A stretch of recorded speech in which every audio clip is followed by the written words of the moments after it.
रामकृष्ण मंडळी, मी हरिभक्त पारायण समाधान महाराज पाटील. आज पुन्हा एक नवीन विषयावरती आपण चर्चा करणार आहोत. 5-7 मिनिट पूर्ण व्हिडिओ पहा. ही घटना आहे ज्याच्यावर मी चर्चा करणार आहे. काल परवाच सोनी टीव्ही वरती जो बिग बॉस शो चालला, म्हणजे कोण बनेगा करोडपती, या कोण बनेगा करोडपती मध्ये एक ईशित भट नावाचा मुलगा आहे. तो ईशित भट नावाचा मुलगा ज्या प्रकारे बदतमीजी या ठिकाणी आपल्या वाटचालीतून, आपल्या हालचालीतून करत असतो, समोरचा व्यक्ती कोण आहे, त्याची लेवल काय आहे, त्याच्याबद्दल अजिबात त्याच्याकडे आदर नाही. खरं म्हणजे संस्कारांचा अभाव आहे की काय, याच्यावर आपण चर्चा करणार आहोत. आपण जर या चॅनलला नवीन असाल तर आपल्या चॅनलला नक्कीच सबस्क्राईब करा, शेअर करा, लाईक करा. कारण की गरीब लेकरूच आहे, त्या गरीब लेकरूंना या ठिकाणी सोशल मीडिया चालू केलेला आहे. तर आपला प्रतिसाद अत्यंत महत्वाचा आहे, कारण की याच्यावरती मी अनेक नवीन विषयांवरती मोठमोठे व्हिडिओ बनवणार आहेत. तर त्यासाठी आपण आपल्या चॅनलला सबस्क्राईब करण्याचा जरूर प्रयत्न करा. जो शो झाला कोण बनेगा करोडपती, याच्यातून 4 गोष्टी निष्पन्न झाल्या महाराज त्या मुलाकडं.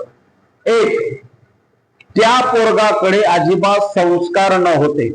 2, त्याच्याकडे इतका ओव्हर कॉन्फिडन्स होता, इतका ओव्हर कॉन्फिडन्स होता. माणसाकडे कॉन्फिडन्स असावा, ओव्हर कॉन्फिडन्स ही काही लिमिट पर्यंत असावा, पण त्या पोरगाकडे ओव्हर कॉन्फिडन्सच्या पलीकडे तो चालला गेला होता.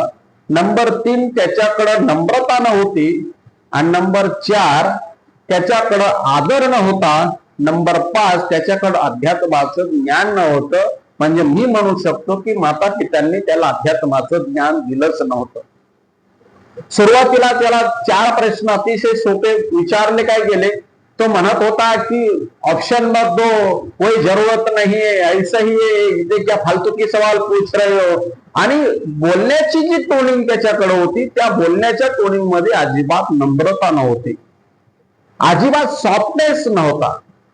आणि जेव्हा त्याला 5वा प्रश्न आदरणीय अमिताभ साहेब बच्चननी विचारला, what is the name of the first counts of Valmiki Ramayan, तेव्हा याची बत्ती गुल झाली आणि हा ऑप्शन मागू लागला. म्हणजे विचार करा, माणूस जर अतिशय ओव्हर कॉन्फिडन्सच्या पलीकडे चालला गेला तर माणसाची अधोगती ही 100% असते. आणि जेव्हा त्याला ऑप्शन पण दिले गेले, त्यावेळेस त्यानं मात्र ऑप्शन देताना पण एवढा ओव्हर कॉन्फिडन्स दाखवला, एवढा ओव्हर कॉन्फिडन्स दाखवला की आपणही विचार करू शकत नाही. आणि त्यानं उत्तर दिलं अयोध्याकांड. आणि परिणाम काय झाला, घरी चालला गेला 1 रुपया न जिंकता. त्याच्यातून प्रत्येक माणसाला एक शिकण्याची गोष्ट आहे. अतिशय ओव्हर कॉन्फिडन्स पणा जर आपल्याकडे असेल तर माणसाची अधोगती ही 100% होत असेल, म्हणून लक्षात ठेवा. विद्यार्थी दशेमध्ये जर आपण असाल तर अतिशय ओव्हर कॉन्फिडन्स माणसाकडे अतिशय नसावा. महाराज ज्या दिवशी 5व्या दिवशी सटी लिहिली जाते ना, त्यावेळेस सटी सगळं काही लिहून जाते. लल्लाटीचे लिहिले, काही गोळी ना केले, काळे गोरेपणा धुतले, फिटवण्याने ज्ञानोपर आहे म्हणतात ज्ञानेश्वरीमध्ये. आणि नंबर 2, त्याच्याकडे संस्कार नव्हते. माता पित्यांनी आज इंग्लिश मिडियमच्या नावाखाली, मॉडर्न एज्युकेशनच्या नावाखाली संस्कार देणं बंद करून टाकलंय. पूर्वी 5 वर्षापर्यंत पोरग शाळेत जायचं. शाळेत त्यावेळी शाळा नव्हत्या. इथून जर आपण 12-15 वर्ष मागे जर गेलो तर त्यावेळी ज्युनियर केजी, सिनियर केजी नव्हते.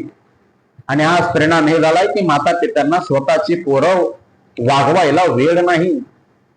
बायको सर्व्हिसला, तो सर्व्हिसला, त्याचे आजोबा सर्व्हिसला. अरे तुम्ही पशु पक्ष्यांसारखे नुसते पिलावर फेकताय जन्माला घालून, आणि त्याची परवरिश करण्याची जबाबदारी घेत नाही, त्याला संस्कार घालण्याची जबाबदारी घेत नाही. तर आम्ही कोणत्या दिशेने वाटचाल करत चाललेलो आहोत.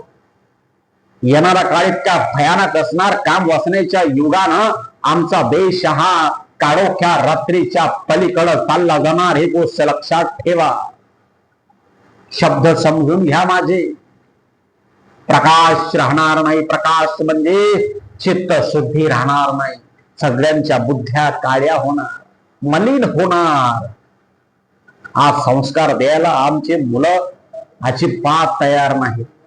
आणि आमचे मायबाप ज्युनियर केजी पासून पोराला शाळेत पाठवतात. 5 वर्षापर्यंत पोरग जर आई बापांच्या सानिध्यामध्ये राहिलं, त्याला संत ग्रंथ भगवंताचं शास्त्राचं ज्ञान जरूर दिलं गेलं, तर महाराज अशी हरामखोर पिलावट जन्माला येणार नाही की ज्याला बोलण्याची तमीज नाही की समोरचा व्यक्ती कोण आहे.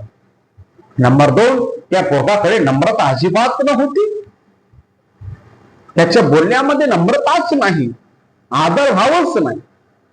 आजही हा हरिभक्त परायण समाधान महाराज पाटील ज्या शिक्षकांच्या हातून शिकला, आज त्या कॉलेजांमध्ये त्या शाळांमध्ये त्या विद्यालयांच्या पलीकडे ते सर लोक मला आज सर म्हणायला लागले, ज्यांच्या हाताखालून मी शिकलो, तरी हा समाधान महाराज त्यांच्या पायाला स्पर्श केल्याशिवाय आजही राहत नाही.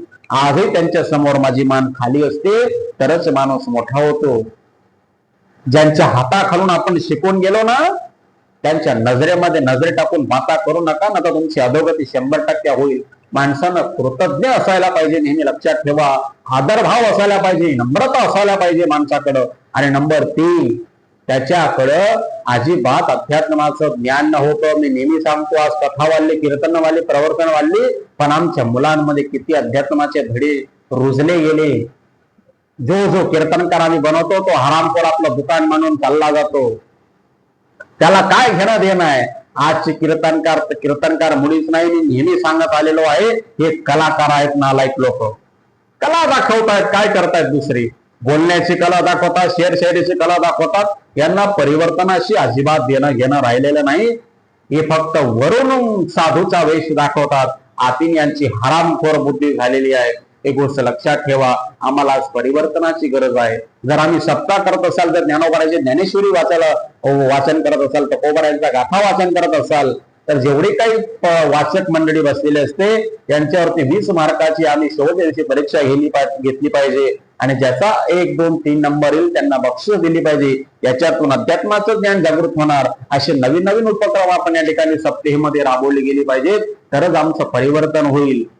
आणि आचार शुद्ध माणसं जोपर्यंत सप्त्यांमध्ये येत नाही, तोपर्यंत आमच्या तरुण पिढीचं परिवर्तन होणार नाही. मॉडर्न युगाच्या नावाखाली, एज्युकेशनच्या नावाखाली आम्हा अध्यात्माचे विचार जर विसरत चालले गेलो, संतांना ग्रंथांना विसरत गेलो, तर ही पिढी इतकी हरामखोर बनणार. ज्या मायबापांना जन्माला गेलं त्याच्याशी कार्यतुरे करणार, मोठ्यांबद्दल अजिबात आदरभाव राहणार नाही. आत्ताच आदरभाव राहिला नाही, कार्यतुरे करणारी हरामखोर पोरं जन्माला आलेली आहेत. तर इथून पुढे 5-7 वर्षाचा काळ फार भयानक आहे. ही पिढी एकदम वाईट पिलावट जन्माला येणार. महाराज लक्षात ठेवा, काळ फार भयानक धोक्याच्या वाटचालीवर चालू झालेला आहे. लोकांना फक्त पैसा पैसा पैसा दिसत आलेला आहे. पैशाच्या पलीकडे माणसाचं जीवनच नाही राहिलेलं आहे. सर्व काही पैशाच्या पाठीमागे पडत आहोत. अरे, एक दिवशी हा पाण्याचा बुडबुड आहे महाराज, किंवा फुटून जाईल सांगता येत नाही. कधीतरी ग्रंथांना शरण जा, कधीतरी संतांना शरण जा, कधीतरी अंतकरणामध्ये दयाभाव ठेवा, कधीतरी शेजारच्या बद्दल माणुसकी ठेवा. आज लोक माणुसकी विसरत चाललेलं आहे. शेजाऱ्या सोबत बोलत नाही. आज कावडं लावून आम्ही जेवण करायला लागलो, आम्ही कोणत्या दिशेनं वाटचाल करत चाललेलो आहोत. पूर्वी जर कोणी आपल्या घरी अन्न शिजवायचे तर पहिले शेजाऱ्याला द्यायचे, नंतर जेवण करायचे.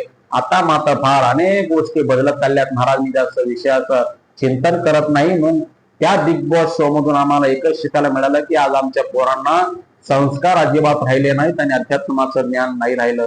म्हणून इथून पुढे सर्व मायबापांना माझी विनंती आहे, पोराला ज्ञानेश्वरीचं ज्ञान जरूर द्या, पोरगाला महाभारताचं ज्ञान जरूर सांगा, पोरगाला रामायणाचं ज्ञान जरूर सांगा. कोण होते प्रभू रामचंद्र, कोण होते भगवान कृष्ण, कोण होते हनुमंतराय, कोण होते ज्ञानोबराय, कोण होते निडोबराय, कोण होते नाथबाबा, कोण होते तुकोबराय, हे संत मंडळींचा त्यांना आदर्श सांगा. कोण होते छत्रपती शिवाजी महाराज, काय त्यांचा इतिहास, कोण होते शंभूराजे यांचा इतिहास सांगा. तरच आमची पिढी घडेल. नाही तर इंग्लिश मिडियमच्या नावाखाली आम्ही अगोदरच्या वाटचाली करत चाललेलो आहोत. कुठंतरी सुधरा आणि या व्हिडिओच्या माध्यमातून आचरणामध्ये आणा. जर आपण स्वतःहून परिवर्तनाला सुरुवात केली तर नक्कीच समोरच्याही परिवर्तना दिशेने वाटचाल करेल. एवढं बोलून थांबतो. तुम्हाला हा व्हिडिओ कसा वाटला जरूर आपली प्रतिक्रिया कळवा. आणि या चॅनलला पुन्हा सांगतो की सबस्क्राईब करण्याचा प्रयत्न करा. विनंती घेतो. रामकृष्ण हरी.